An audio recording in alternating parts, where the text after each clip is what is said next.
How to fix YouTube not showing cast icon. Hello everyone, in this video I'm gonna show you the solution to fix the problem if the YouTube is not showing cast icon. Firstly, open App Store or Google Play Store on your device. After that, search for the YouTube application.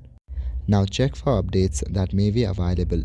If there are updates available, then update the app or else go back to your home page.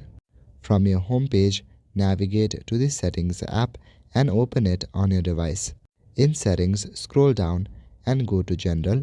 In General, click on iPhone Storage. Inside, you will see all the applications that are installed on your device.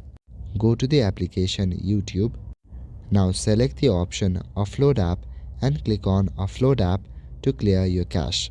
Now sometimes these kind of minor issues can be resolved with a simple restart, so make sure to give your device a quick restart and check it. After following this process, your problem should be fixed. So that is it for this video. I will see you in the next one. Thank you.